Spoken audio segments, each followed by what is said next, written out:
going on YouTube's here? It's Kyle here at Comics Elite.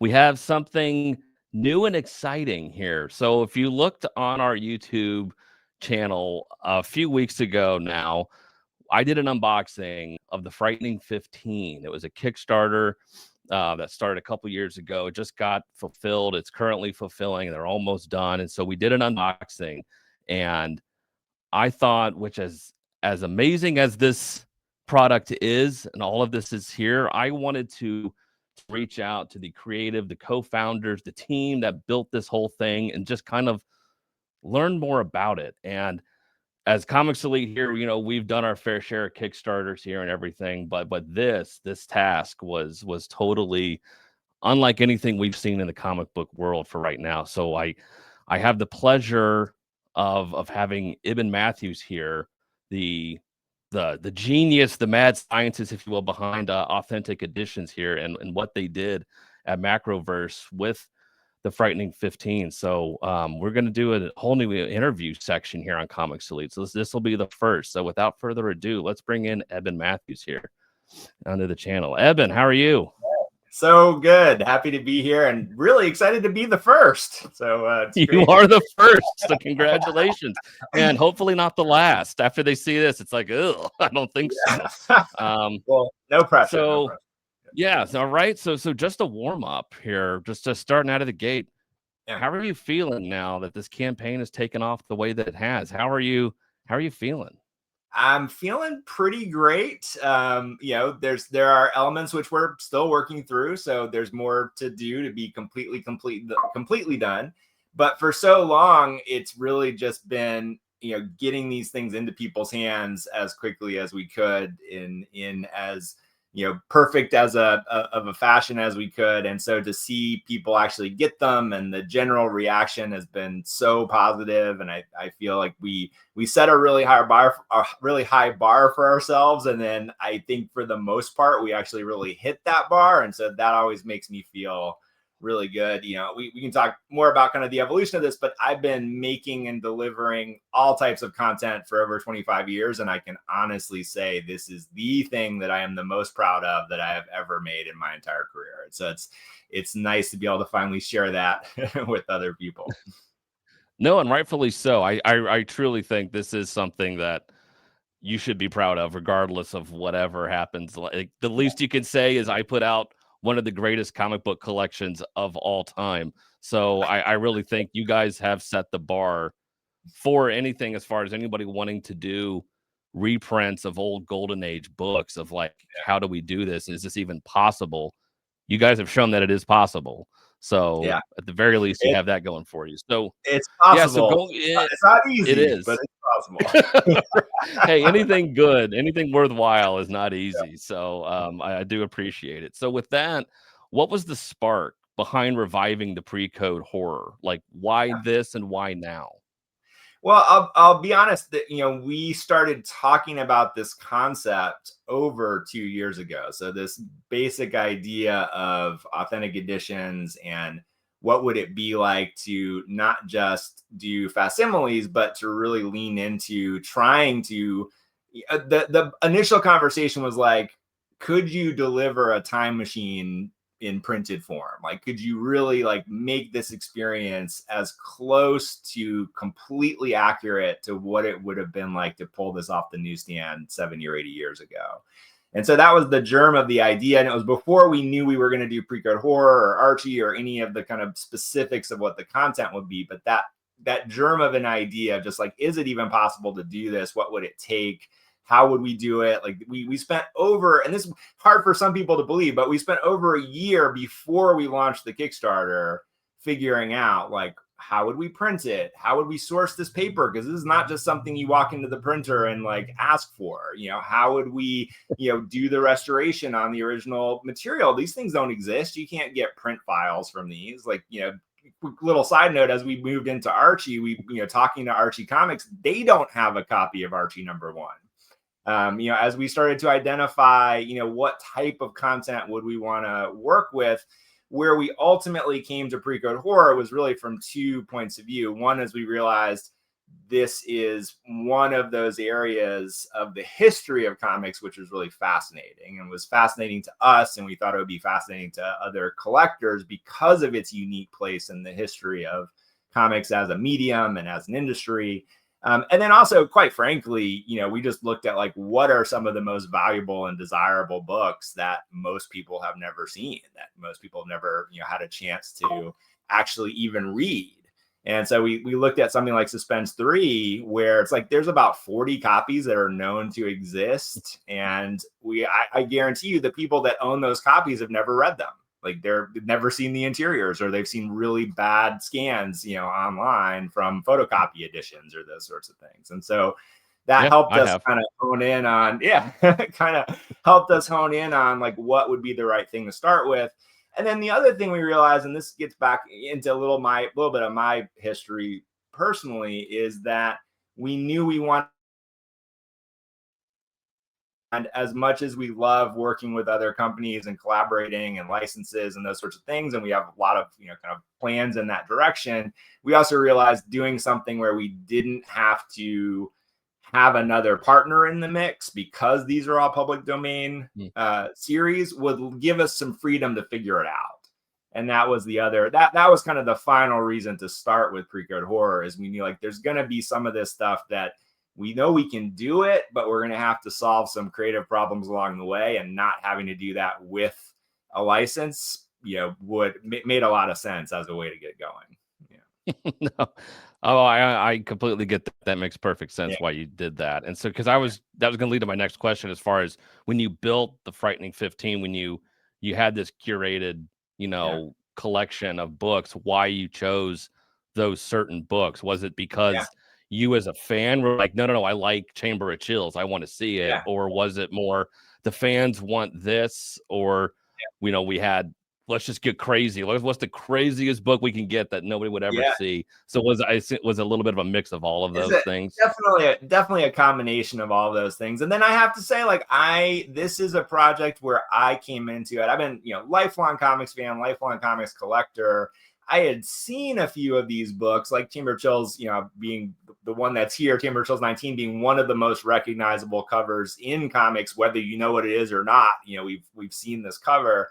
But I was, I had not been as familiar with some of the other titles that we brought into it. Some of the Punch, titles, even Suspense 3. Again, like I'd seen the cover, but didn't really understand like what that series was. And so, as we've spent the last, year really living in the pages of these books, it's given me as a fan this even much deeper level of appreciation. One thing that I like to talk about from a storytelling point of view, the craftsmanship of these books is at a level that I didn't realize, and I think a lot of people don't realize. I think we have a lot of people have a certain sort of assumption about what Golden Age artwork looks like, or kind of the level of craft that existed in some of these titles. And I found like this stuff is, some of it is kind of more, like, oh, we just pumped it out to get it out on time. But there's a lot of it which is at an incredible level of, craftsmanship and creativity. Some of the pages in Punch, for example, like they're doing things that I think we associate with the Image era, where there's like giant figures breaking the panel borders, and like the masterful use of moving your eye through the page, and like this seagull's wing is like breaking one panel border to lead you directly into the right place of the way that they're telling the story. So I was delighted, and so it's only made my appreciation of the material kind of go off the chart even more than it was from just like, oh yeah, this is cool. And I my initial kind of attraction to it being this kind of banned collection of comics that I knew about from the Senate hearings and the seduction of the innocent and all that is like an interesting, like compelling thing. And then when you really get into it, there's all these fascinating nooks and crannies of where this stuff actually lives in history and the moment of time that it came from, and all of that. I think just I've become my biggest fan for this project. But well, you should be, and it's like, because it really is something to. And what's funny about this, when I first opened it up, we see facsimiles all the time, like, or DC's reprinting all this old stuff, but there truly is something special about opening up this set in this box and seeing these books that most of us, like you said, if you do see them, it's at a heritage auction. It's obviously in a CGC slab. 9 times out of 10, these books are never touched, breathed on, looked at. It's like they're held behind glass. And so there really is something special about opening up the tactileness of it, the old paper, all the old vintage ads. And what what I wanted to ask is, so you chose to preserve the 10-cent covers, the vintage ads, like I said, all of that. So how did you decide what to restore or what to just leave as is? Yeah. Like, was a process in and of itself, like you said, getting Yeah. getting the paper, trying to get that. So Yeah. So, I I mean, was just curious what you chose. the guiding principle that we landed on after, we did a series of tests. Some of these books we did 5 or 6 times, like, really like all the way through. So like figuring out the right way to restore them, the right way to approach, dealing with different elements of aging and, those sorts of things to, again, try to bring them back to something that felt like they were, freshly printed 70 or 80 years ago. And so that became kind of our guiding principle creatively. And as we figured out like what choices to make. So, it all just kept coming back to, if this was something that was printed 80 years ago, what would it look like? What would it feel like? And so there were things that we intentionally chose not to restore. One of the things that I kind of fell in love with is, and it's to your point of the difference between these versus other facsimile reproductions, people have tended to go towards like cleaning everything up to the point where they've removed the dot patterns in the printing. They've taken out the texture in the ink. In many cases, they're actually redrawing them. They're not even truly reprinting the original files. Like if you look at, use Archie as another example, again, like if you look at the facsimile printing of Archie #1, they've taken a ton of the detail out of the line work. Like they're missing elements that were on the original cover. And that's true of the Marvel and DC, facsimiles as well. A lot of these have actually been redrawn, like inked over the original artwork. And so you're just missing so much of the richness and the artistry and the craft that was in those original editions. So we made very intentional choices where the way that these were printed, because they're running through old presses and they're, these four different plates that create the different colors that then create the artwork, a lot of the overprinting and misalignment for, where you'll see like a black line with some of the red bleeding out the side of it or that sort of thing. Like we actually had to create a whole process to keep that.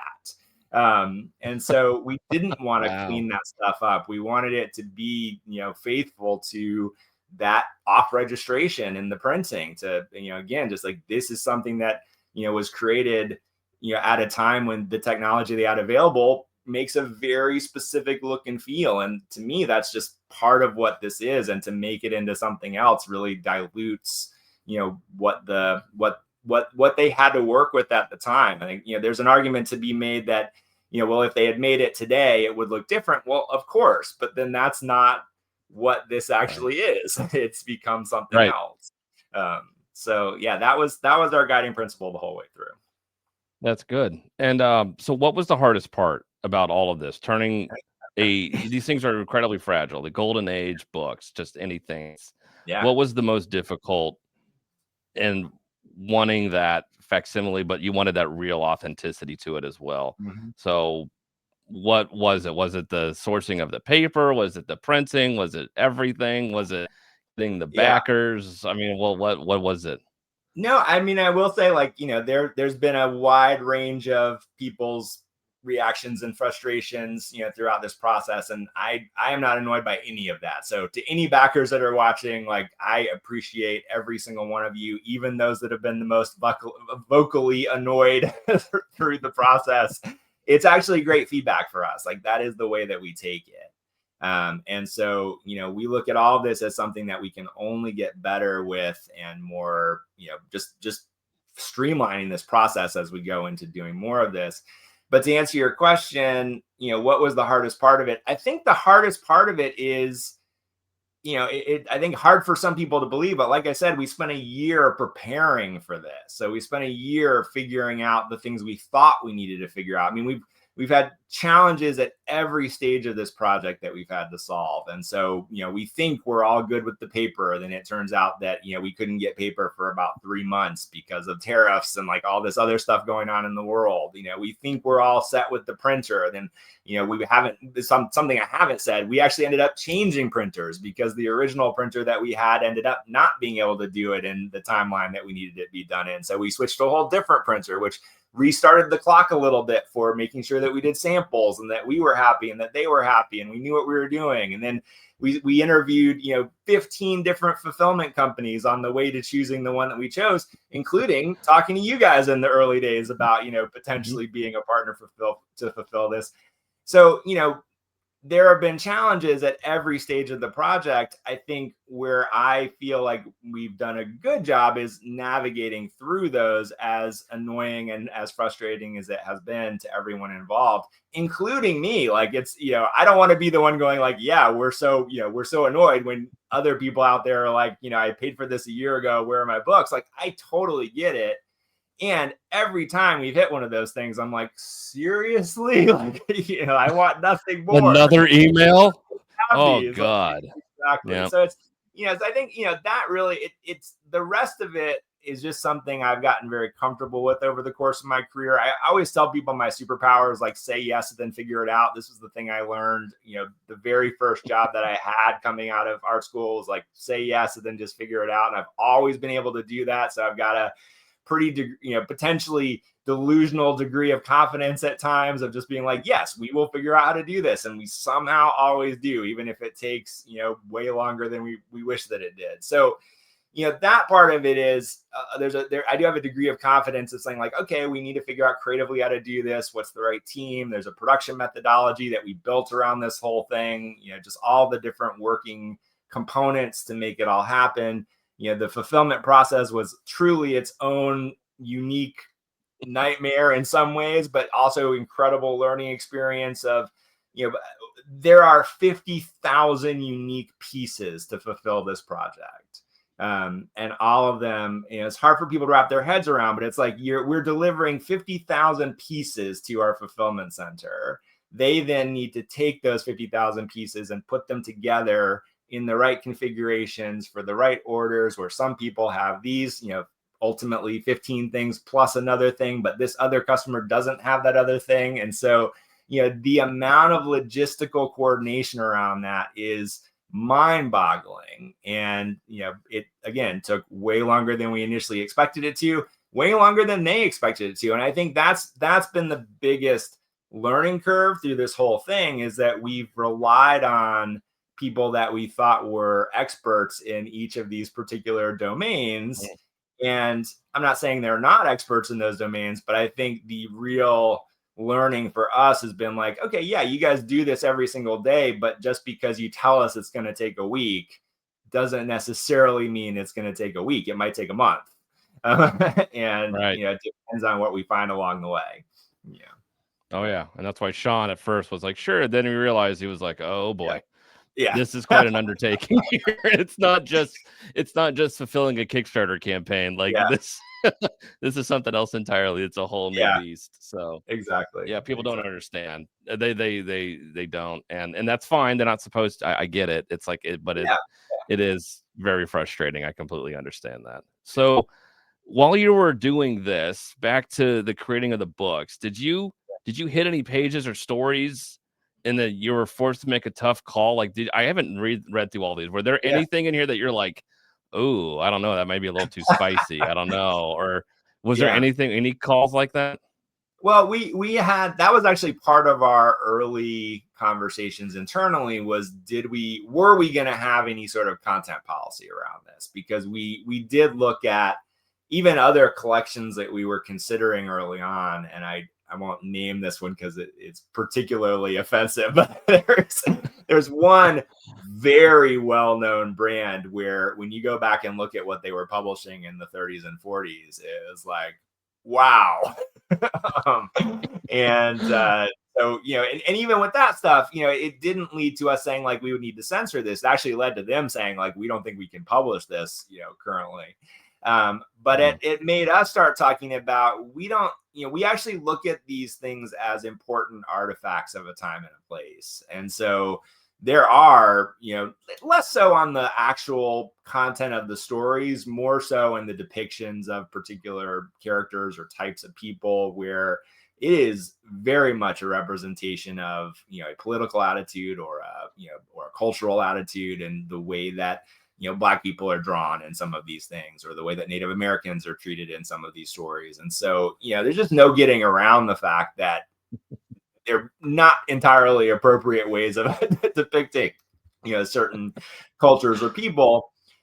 And at the same time, from our point of view, it would be doing a disservice to pretend that didn't exist. That it's actually better to have those things be part of the dialogue, part of the conversation, part of the recognition of this moment in time, this place and culture, how that evolved. One thing that's fascinating about comics as a reflection of culture is that you can see on a monthly basis how the cultural attitude changes. It's actually pretty fascinating from that point of view. So if you even look at something, even looking at the full run of Punch comics, for example, there are early stories where Native Americans are treated as the most, stereotypical versions of, how those depictions were ever shown. But by the end of that run, 12 months later, you'll find another story that has Native American characters in them, and they're treated entirely differently. And it's interesting to see that evolution as potentially a sort of lens that, we're looking through culturally at different types of people, different attitudes around different types of stories. It becomes a kind of fascinating thing. So for me, this became part, kind of publishing endeavor, part content, thing that, we wanted to build around kind of the next phase of Macroverse and for the company. And then honestly, it became this kind of art restoration project, this kind of historical preservation project, which, I wouldn't have necessarily expected that going in, but that's the way I see it now, is we're kind of doing something that you would almost imagine a museum doing as a way of preserving a part of history that is hard to get a hold of, hard to interact with. No, 100%. No, and I'm glad that you chose to do what you did, that it wasn't a rewriting of history. It wasn't a looking back of like, oh, let's do a different retelling of this. That's a little insensitive. We wouldn't do that now. So let's try to clean it up a little bit. No, it's important to have. It's obviously no one's perfect. America is not perfect. We have things that happened in our past, but it's what shaped us. It's why we are how we are today. So I agree with you. I'm glad that the conversation was had and that everyone was kind of on board with, no, we got to keep this the way it is, because that was the time. Because what's the point of doing this? Because then it's just going back and rewriting everything. It's like, all right, let's change Chamber of Chills. Let's change this. Let's make it better. Exactly. And it would have been, anathema to the entire intention of this, kind of, again, the time machine back to this moment and place and experience. And so it just, we did have those conversations, but it felt very obvious. Like it has to be accurate, it has to be true to what it was. No, that's great. So this campaign probably attracted you have your historians, you have your collectors, you have potential new readers.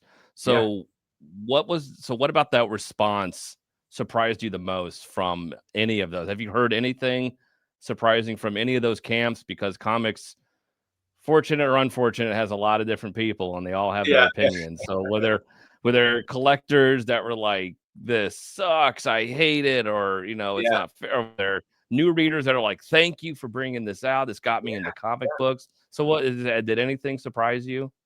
I don't think I haven't heard anyone say that this was like the thing that got them into comics. I hope that there is someone out there where that's the case, because what a way to come into comics. But I think the mix of reactions didn't surprise me as much as really just the trials and tribulations of getting this fulfilled. So I think the reaction to that has been all over the map, and we've had everything from people that are incredibly, and again, I want to say rightly, frustrated with the process and our perception of what was going to happen versus the reality of what happened as far as, getting through that. And then there have been other people which is like, I don't care, this is awesome, just get them to me when you can. So it really has been the whole spectrum there. And again, I kind of take all of that as feedback for us to just get better at what we're doing. So I wouldn't say the mix of readership has surprised me as much as generally the just almost universally positive reaction to actually getting them in people's hands. And that, of course was our hope. But despite some comments on the box, which we can talk about if you want to, but we'll be talking about that box. Don't worry. Aside from that, the reaction to the actual books has been universally positive, and that just makes me happy. It's like that was the thing that if we had delivered this and then people were not happy with the product, like that would have really been the worst of all worlds. But the fact that generally people have been very happy with it, that's what makes me happy. Yeah. No, for sure. I'm in the camp of I have backed several hundred Kickstarters, Indiegogos, GoFundMe's, Fund My Comic, whatever it is. That's a world that since probably 2018-ish time frame I've dabbled in. I've always and there have been some campaigns that arrive on time, you get what you get, great, fantastic. Yeah. Not all that is a very rare case. And the majority of the time it's either incredibly late, if you ever get it at all. It's not quite what you expected. And then it just turns into all of these excuses as to what happened and why you'll never get your book. There have been a lot that have never been fulfilled that I've spent a lot of money on. And so I'm always under the guise of I'm giving you money to project. It's not a finished product that you are going to shipping out to me. It is give us this money in the hopes that we can get this made. And I don't care how long that takes. It could take 2 years, it could take 10 years. It doesn't matter to me. And so I just want something in my hand eventually. I just want you to know. And so what I appreciated from you guys as a whole is the constant communication. It felt like once a week I was getting an email, Pre-Code Horror Kickstarter campaign update. And 9 times out of 10, I would just skim through it, and it's just something like, hey, this screwed up or this screwed up. I'm like, yeah, that makes sense. Of course it would. Like, why wouldn't it? And so that's my camp. I'm under that. It doesn't matter, but I really do appreciate, because a lot of times you just hear crickets. It is 6 months, a year goes by and you hear nothing. And then it's like, hey, I know I'm 10 pages in. It's like, what? 10 pages of what? So, or stuff I forget. It'll just show up on my doorstep. I'm like, I don't remember backing this, but that's great. So I commend you guys on the communication, and someone on this side of it who's kind of dabbled. I see the other side of this, and having done Kickstarter, seeing Kickstarters get done. And I do commend you guys for the communication. That is something that you got incredibly right. And regardless of what the naysayers were saying or constantly whining that it's not fast enough, it's like, it never will be. They wanted it yesterday, sort of thing. It's like, okay, take it easy. But I that is something that going forward, the constant communication, I mean, that's huge. Yeah. Well, I appreciate that. And that, that became kind of our feeling was at the very least, we can keep people engaged in where we are in the process and try to be as transparent about that as we could be. And, sometimes we got a few comments where we're like, why are you guys sharing all this information? Just give me the books. But we really did feel like it was the least we could do to at least keep people up to date on what we were working through, and also a little bit with the hope of and actually I think this was accomplished, is I feel like we have a genuine rapport with the 1,500 people that backed this campaign, and so to various degrees, but we spun up a Facebook group as well. And so it's like, I'm in there every day. And if people want to come and talk about, any specific element of this, it's like, I'm happy to engage in those conversations, answer questions, even the hard questions, share the thought process. We do have a decision-making process for every component of this. So, when someone's like, why is the box so flimsy? I can tell you exactly why the box is so flimsy. So, and I'm totally happy to engage in those conversations. I'll never say we make every decision, perfectly, but I will say we put a lot of thought into every decision that we make.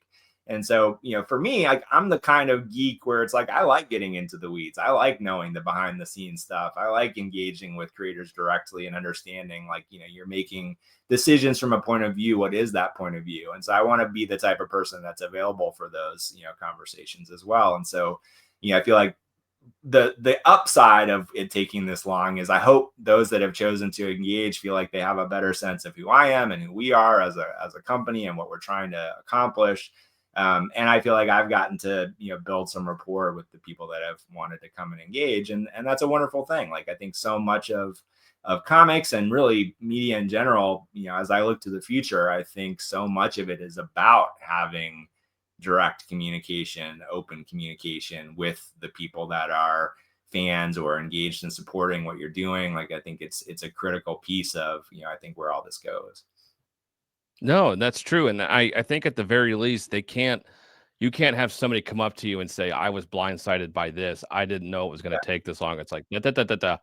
I have 756 emails sent out that clearly state basically from start to finish what we have been doing. And I also think it probably was a bit of catharsis for you, kind of like not like an everyday thing, but I used to be in law enforcement. So like as a cop, it was always it would be an after action report. It's like, okay, what the hell just happened? Okay, let's go over this. What can we do? What can we do better? What happened? Okay, this happened because of this and this. Okay, great. Got this going forward. 10-4, move forward. So like I think those emails, I think for you, I don't want to be, too, into your face, but I just kind of feel like that for you was kind of like, okay, let's sit down. What happened? Okay, got it. Let's get this out. Kind of get your mind wrapped around it as well.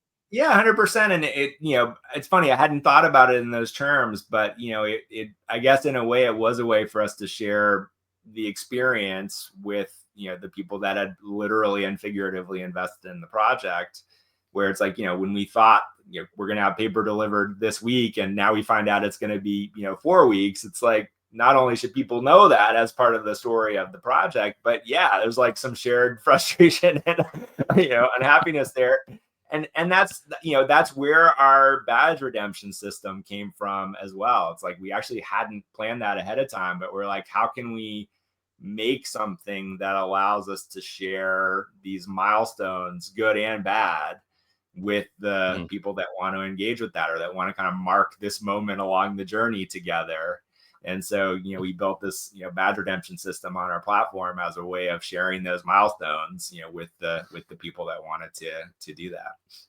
Perfect segue. I was going to get right into that digital ecosystem. All right. What the hell is that? And why does it because that is something for me. I couldn't care less about that. Just for me personally, I don't care.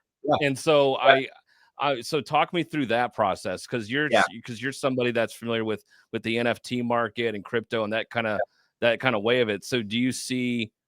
Because when I did the unboxing, I was kind of like, this is what you guys want to be. This was like kind of the thing that you wanted to be, and I was saying it kind of tongue in cheek, but also I just kind of that's what I kind of felt like. Okay, this is what we want to push towards, and we want to kind of get a different group of people in here as well. So that's kind of what I wanted to talk about. Yeah, that I loved that, by the way, in the video, because it's both true and not true at the same time. So I'll try to say it. I'll try to kind of come at it from two different points of view. So the badge system, and by the way, totally fine if it's not for you. Like, we're not trying to push this on anyone. We're just trying to make it a value add to the whole experience. And so, it kind of comes down to where we started as a company, my history as a creator and as a person that makes things, and then what the vision for the future of Macroverse and what we believe is the future of comics and media as a whole.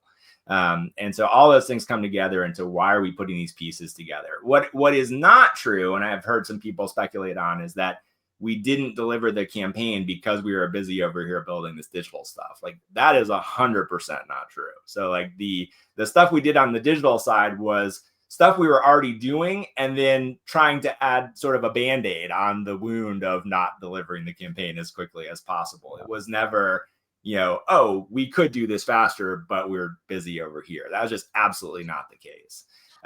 So our history, my history. So, I went to art school, came out as an illustration major.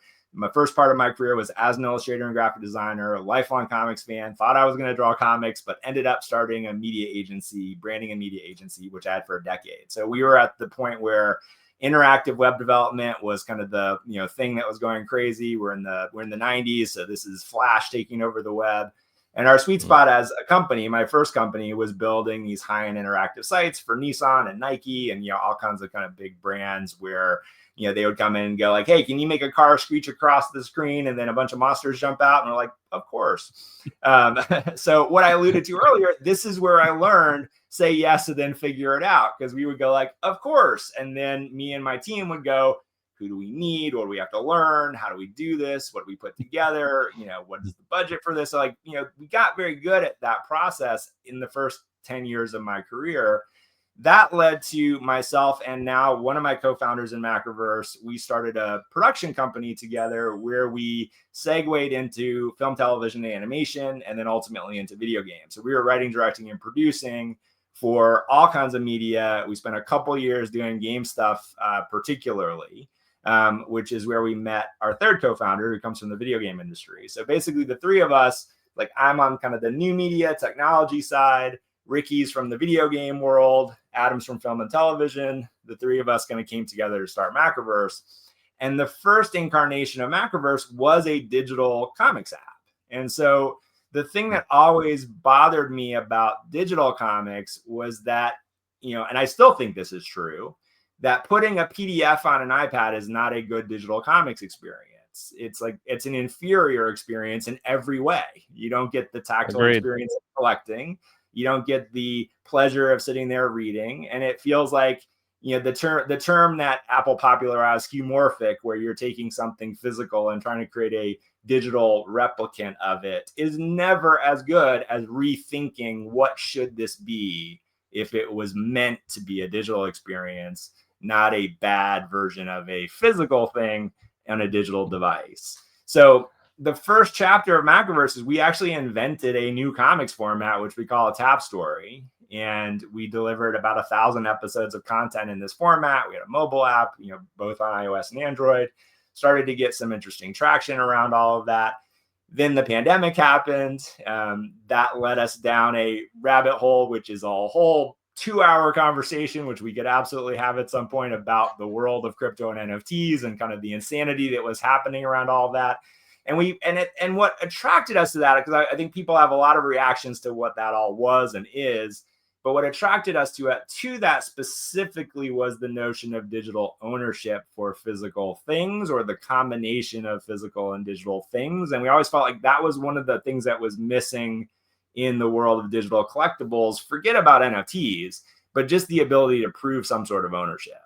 And so, for me as a traditional comics collector, it's like pretty proud of the collection that I've built up over the years, the things that I own, the things that are, that I had to hunt down, or that I, hate to say it in these ways, but, that I got and somebody else didn't. Like, right. Like those are bad. No, you love it. It's like, great. I'm glad I have it.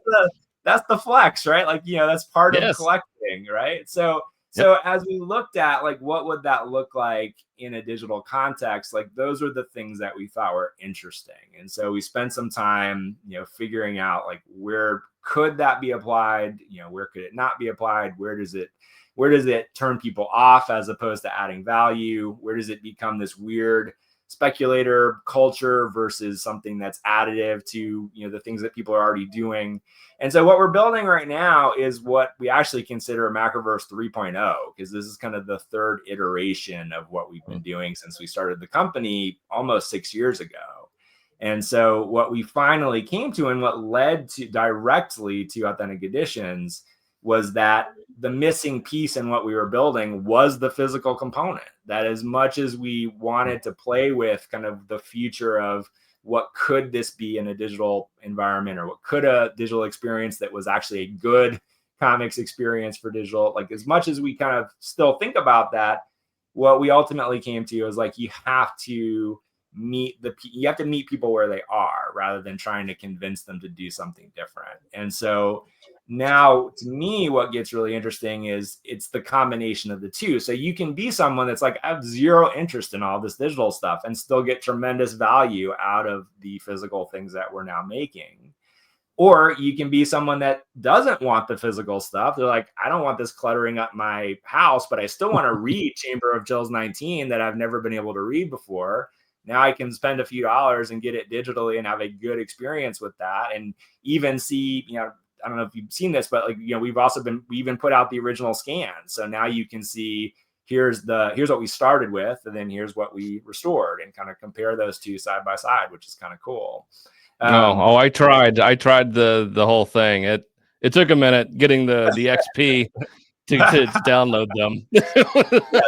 Well, I will put this giant caveat over this version of the platform that we've been working on, is we are very much in the alpha stage right now. So this is the early adopter version of this without question. And so, we're trying a bunch of things. We won't settle on a lot of it until we kind of see more of how people are using it. And I will say there are a lot of people who are using it. So that part is nice as well. But it's the combination of the two, which I think creates some really interesting opportunities. And then the longer term vision around all of that is that because we have really re-engineered the way the platform works to be around collectability more than just Netflix for comics, which, there's a few different options that you have for Netflix for comics, but rethinking this around how people are collecting, how people are engaging.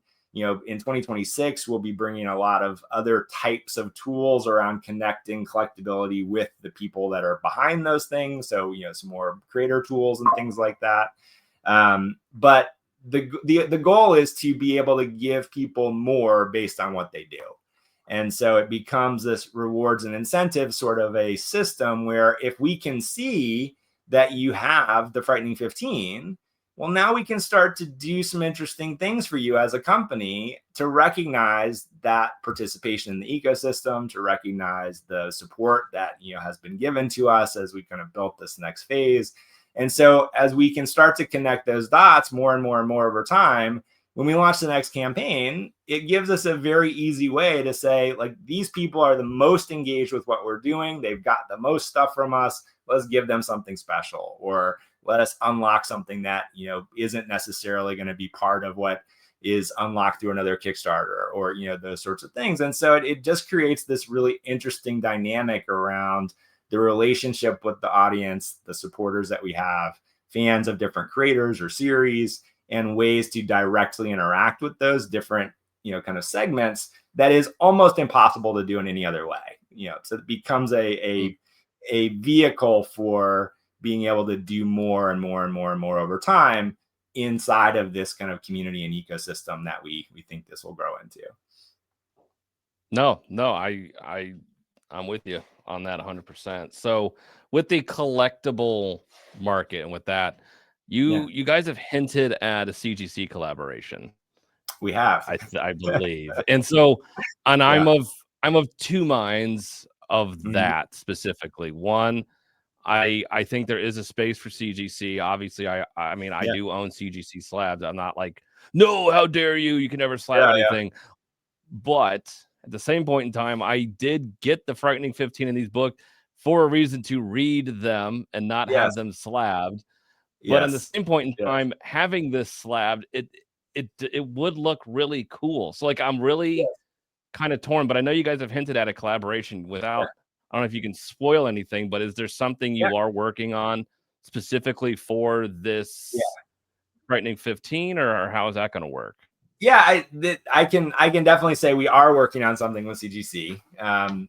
We are still working out a few of the details with them, and so this may not be something we're able to roll out until early 2026, but we're getting close. So we'll kind of have all the details with them.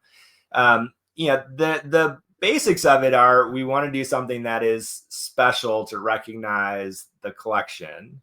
And so if you choose to have them slabbed, and I agree with you, like I hope people will read these books. But we also know some people will have them slabbed. And so if they're going to have them slabbed anyway, we think it'd be cool to have some sort of special designation or recognition as part of the collection.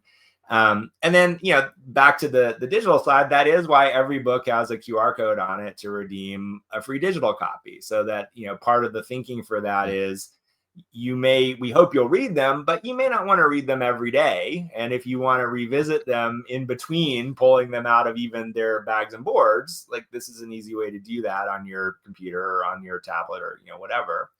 And then if you do choose to have them CGC'd, you don't completely lose access to the content.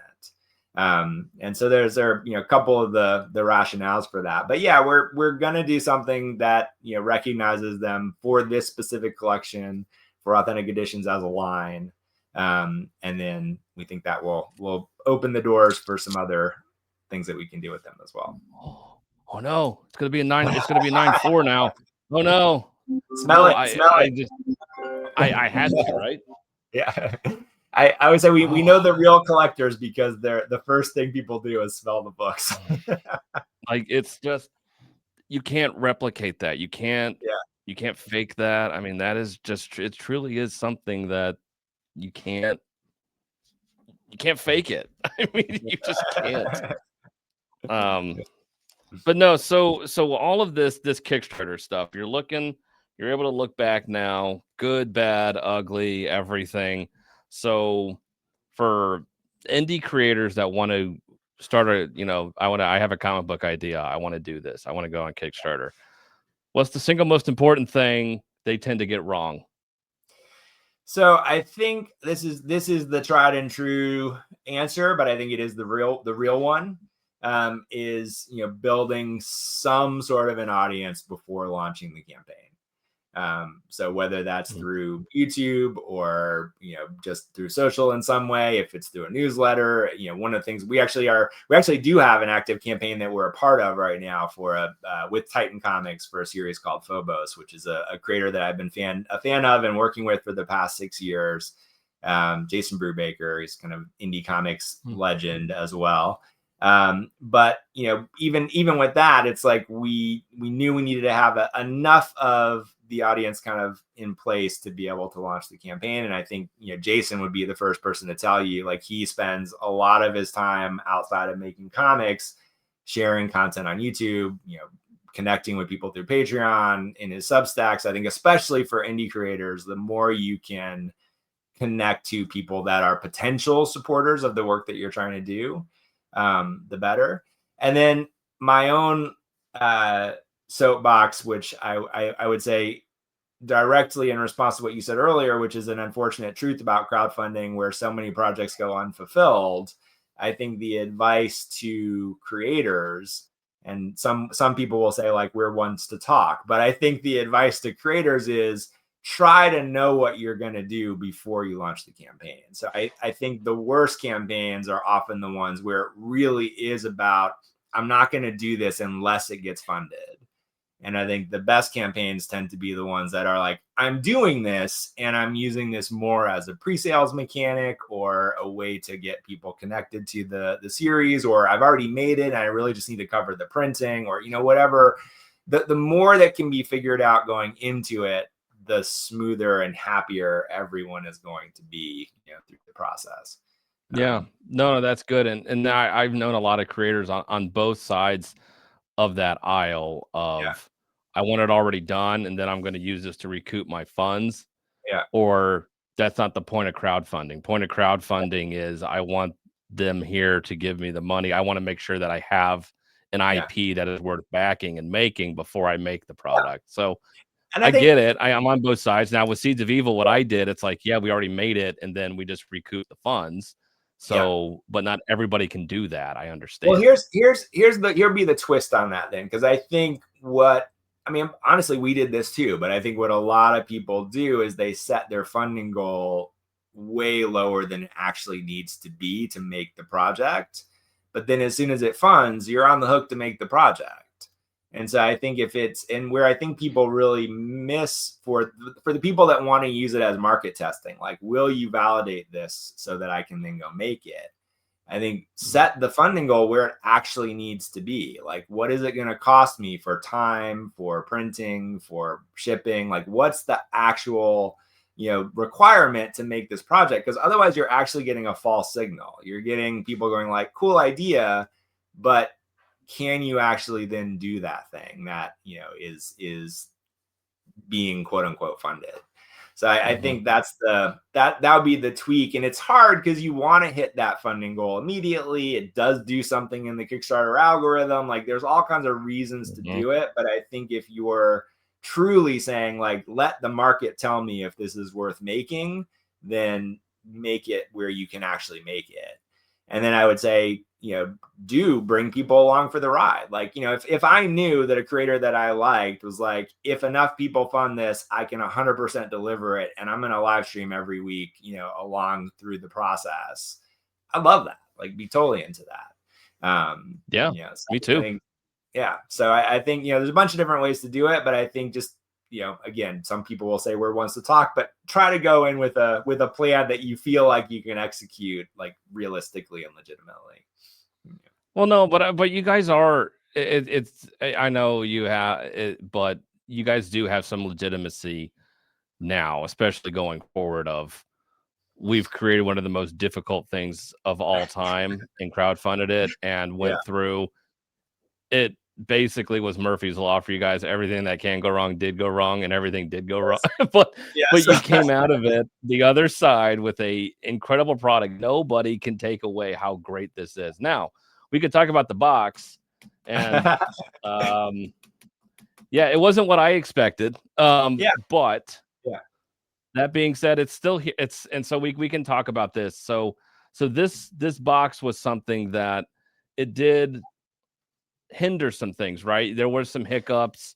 It did take a little longer because you wanted this box to be made, and there were issues with that. So that was kind of a hiccup that didn't necessarily need to be one, I guess. Yeah, well, theoretically, you could have just put these in a Gemini mailer and shipped them out and said, have fun. Yeah. So I mean, this if I have any faults, and I'm sure there are many, but one that I can certainly own up to is, like, I like doing weird, hard, creative things. So, this is true for the whole project, but the ideas that we had for these collector's boxes was that if you have more than one set, they become this really cool way of displaying the sets. And so if you have the 4 different flavors of the Frightening 15, that creates one particular kind of spine display. If you have all of the different sets, all the different runs, I mean, all the runs are like this big as far as, like, the boxes. Like, you'll need a lot of extra shelf space once, all of those are delivered. And so this idea of, like, making the boxes all line up, like, we just fell in love with that from a kind of creative and visual standpoint. That's how we launched the campaign. That's how we, promised it would be from the beginning. I know some people, this is a mystery to me. I don't know why some people thought they would be slip cases, because there is no mention of that anywhere in the campaign, but a number of people did think they were going to be slip cases. So I didn't think that. I thought it was going to be more of a Magnus style open, like those boxes that some of those have put out. That's what I thought.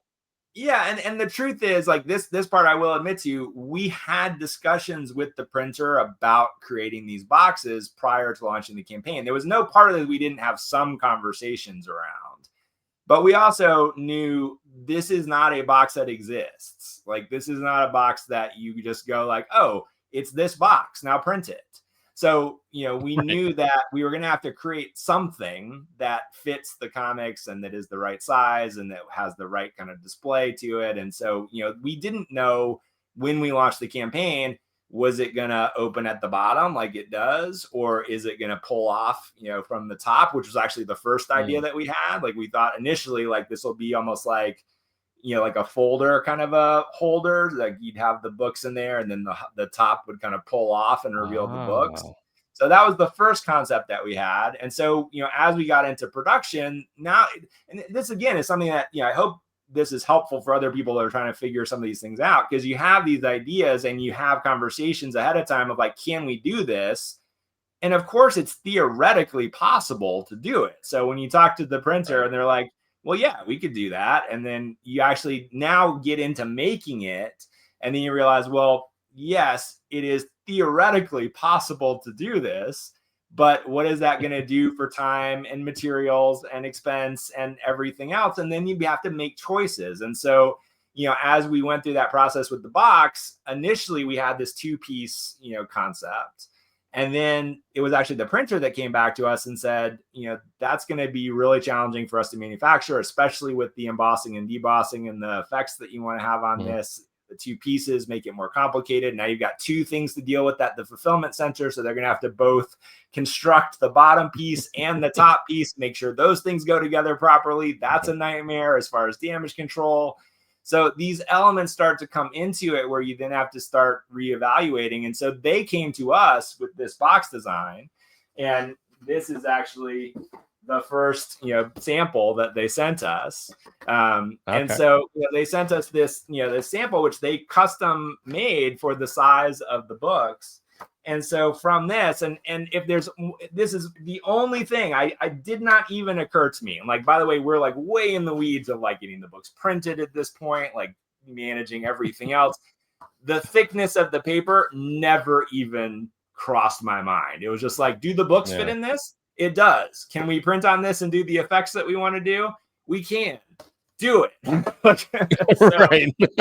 Problem solved. Done. Check it off the list. Problem solved. And so, so that really was the process. And, I'll take the ding on like, should we have gone like, oh, maybe this should be a little sturdier, but it just never even crossed our minds. It was just like, will this solve the problem that we're trying to solve right now?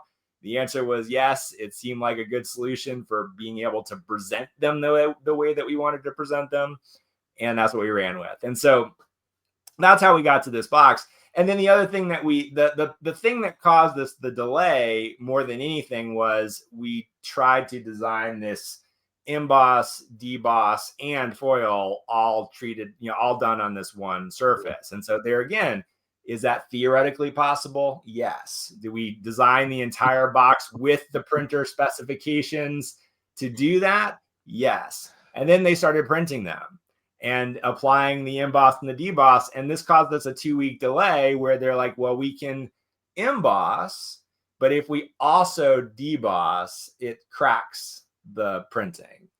And so that became the big question mark, is like, we've told everyone this was going to be embossed and debossed. You told us that it could be embossed and debossed, but now the reality of a physical thing is we can't do it that way, or it's going to look bad, or 30% of them are going to be damaged when we then go send them to fulfillment. So again, you got to make a decision there. Do we go back to the drawing board and delay this by another 6 weeks? Or do we take the hit on we couldn't quite do what we wanted to do? It still looks awesome, in my opinion. But no, it does. That's where we landed. So, again, like those are the kinds of things that I think, it's hard to understand unless you're really in the weeds of it, or like, really in the decision-making process of like, that's how we got here, is like, you got to make those calls along the way, having no way of knowing ahead of time until it's truly something that's a real thing where those problems are going to pop up. So it's just, it's a fascinating part of the whole journey, but that's how we got to the box. And again, if I could go back in time, the one thing that I would say is like, yes, we could have done a thicker stock on it. Although even talking, after that comment started coming up, I went back and talked to our printer about it. And they're, because we were considering like, should we do a thicker stock for the other boxes? Like that seems to be the one kind of consistent feedback around this whole package. And what the printer said is, if we do a thicker stock, we may not be able to do the embossing at all. So that becomes, then another question. So just, there's constant trade-offs in all of these things about figuring out like what's the best version of the sacrifices that we have to make. Well, I'm going to get a full refund because that's not what I was promised. So you'll be hearing from me. No,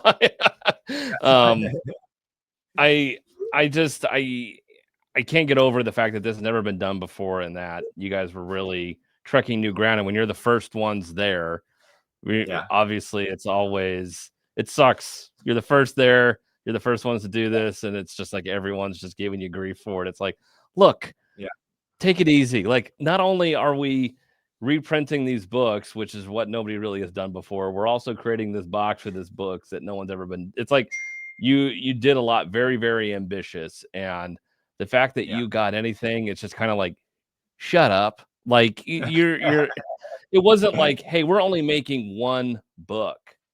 You did a whole, I mean, you recreated so many books, and it's just that alone, doing a Kickstarter for just the books is crazy. Doing it for the box would have been crazy by itself. So the fact that was all kind of done together was truly spectacular. So what's your favorite pre-code horror cover? Oh man, I mean, of the ones that we did, it's hard not to make it Chamber of Chills 19 because it's just so iconic. Like, I absolutely love that cover. I love the artwork. I think everything about it is kind of magical. But if we go deeper than that, you know, I mean, Punch 12 is another one that's obviously a total banger. You know, I actually really love Punch number 9. It's not my favorite as far as how it's drawn, although it's drawn very well. But the context for that cover, where, you know, it's an artist at the drawing board and his creations have come to life to murder him. You know, I resonate with that in an interesting way. I wonder why. So I think that's amazing. I mean, all the Lee Elias covers are just incredible. So I think, you know, Chamber of Chills 23 is also fantastic.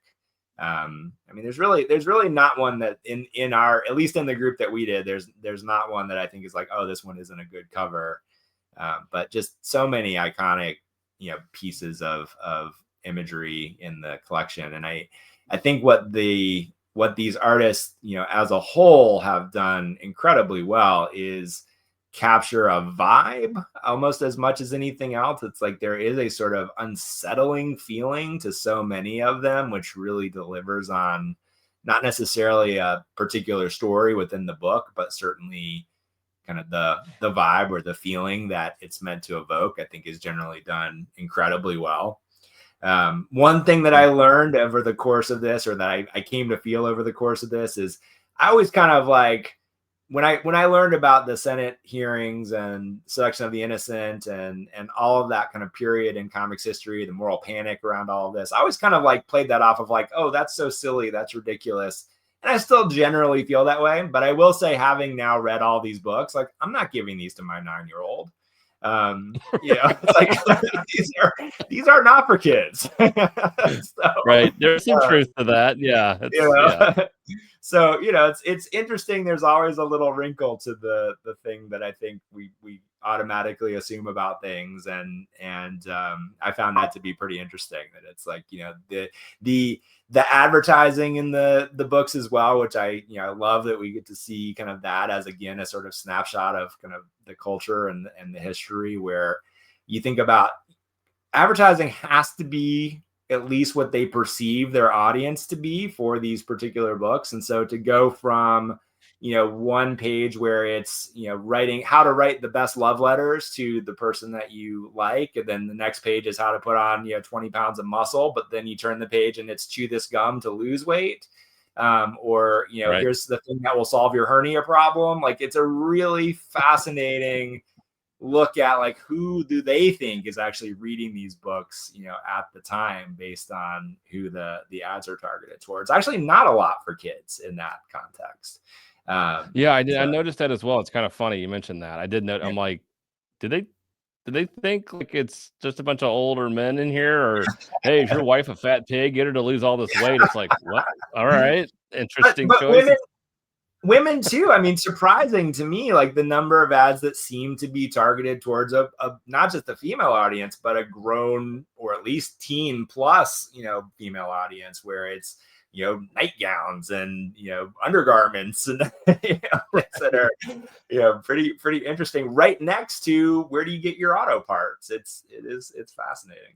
No, it is. It's like going back and watching Mad Men, which is one of my favorite shows. So having all that. So yeah, that's kind of what all I kind of had here. So is there anything, so what do you have coming down the pike after this? This was your seminal thing. You come out rocking with this, you knock it out of the park. How do you follow that up? What do you do next? You just go away forever and say, all right, that's it. See ya. That is not the plan. Okay. So, the one couple of things that we learned over the course of this, and we do try to take lessons from each of these challenges. So I think the way that we launch the next projects will be a little bit different. I think, if I could go back in time and do it again, we would have been a little more contained in the scope, in the initial release as we built out these processes and all the different people that are in the pipeline of, making them. But we absolutely are, planning more authentic editions collections. So, there will be more to get in this format and in this style.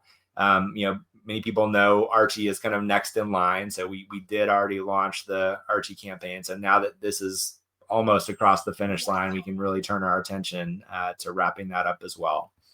And then without naming names, I mean, we've been talking to basically every collection of this kind of material. I don't mean just, pre-code horror, but, this kind of desirable, hard to get a hold of, things that you wouldn't have necessarily been able to see before or experience, in this way before.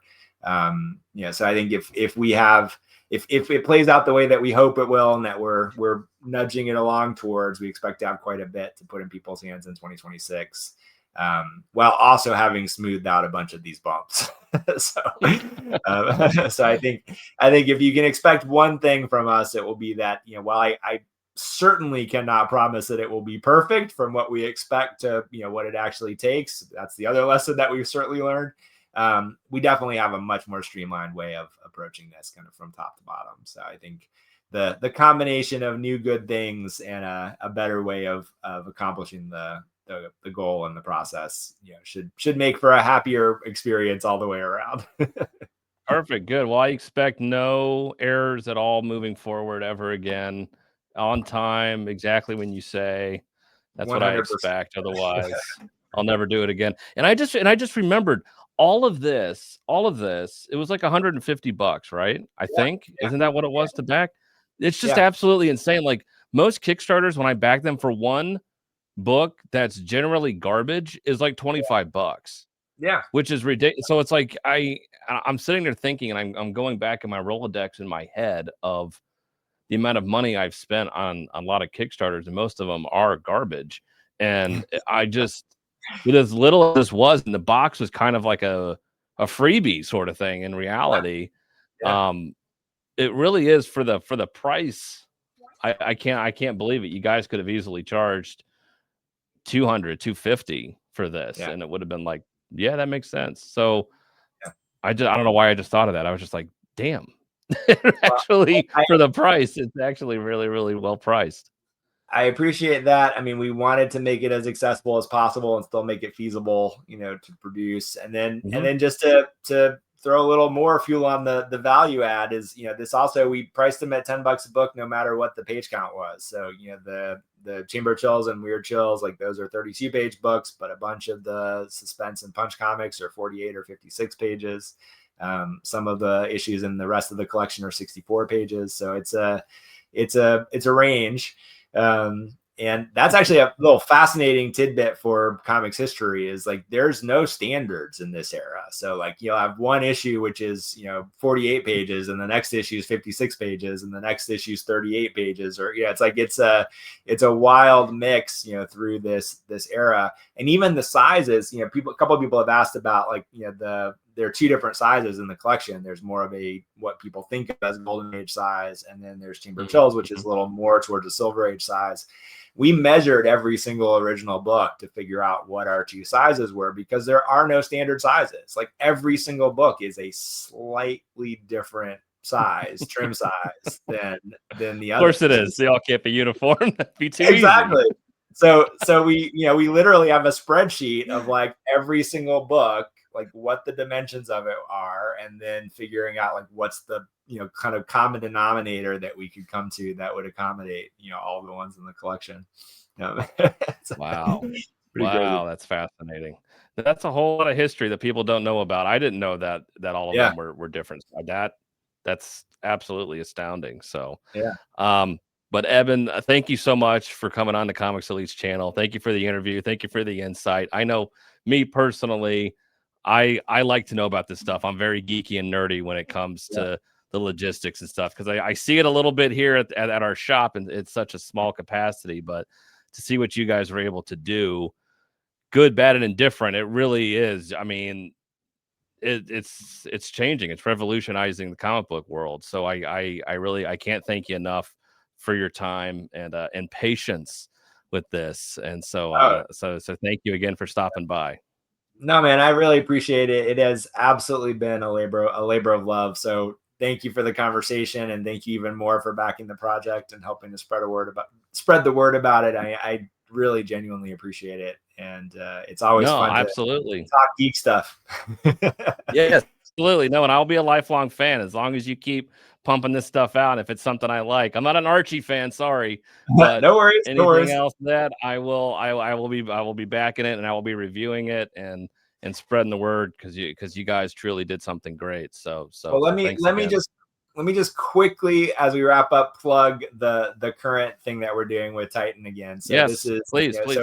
So Jason Brubaker, if you don't know his work, incredible creator. He's been he's the indiest of indie creators. He writes, draws, publishes the whole 9 yards. It's like he's a one-man show in the best possible way. So Jason was a concept artist at DreamWorks, one of the early users of Kickstarter. He launched his first comic over a decade ago. He's only self-published. And so we were able to actually connect him with Titan this year to do a publishing deal where all of his back catalog and a bunch of stuff is now going to start making it out more into the mainstream. And this latest graphic novel is actually the second volume of a series called Phobos. So it's a black and white, feels like a 1940s noir monster movie with a bunch of comedic elements as well. Great characters, great story. You know, if you're, I won't say if you like pre-code horror, you'll like this, but it's certainly adjacent. And then the other component of the campaign is we have a good friend of ours who is the father of the model kit, like legitimately. So like people that like statues, like Sideshow Collectibles kinds of statues, like he is the person that created the first model kits that then led to Sideshow and those sorts of things. His brother is actually an incredible effects guru, created Freddy Krueger, the doll from Child's Play. Like, you know, his stories of their childhood are amazing as they, you know, figured out how to set themselves on fire multiple times playing with visual effects. But there's a sculpture of one of the characters that he created. It's a Sideshow quality level sculpture. That's the first indie character that Jeff has done in both a kit form and a fully painted form. So it's worth checking out if you like, you know, these kinds of things. You know, Jason is an indie creator that's well worth supporting. His work is spectacular. And so that is Phobos Volume 2, currently live on Kickstarter. So just part of the larger kind of universe of things that we're working on. Definitely more authentic editions, but, you know, supporting, you know, new voices and finding those kind of hidden gems is something that I also kind of pride myself in trying to do, and I think sometimes successfully doing. So no, that's great. Stuff. No, I'm going to check that out now that you mentioned that. That's kind of, it's intriguing me. So yeah, I think I'm gonna check that out for sure. So thank you for mentioning that. Yeah, again, like what we do here at Comics Elite when we do our reviews, we try to review a little bit of everything. So we do a lot of indie books. I'm a big, you know, we publish our own stuff here. Sean's been publishing stuff for a long time. So no, we're a big proponent of indie stuff. So we can give a shout out to these indie guys. I'm all for it. So thanks for that. I definitely will be here. So yeah. So again, thank you everybody for tuning in. Buy what you like, collect what you want. Don't listen to the haters. And we will see you again next time here at Comics Elite. Take care.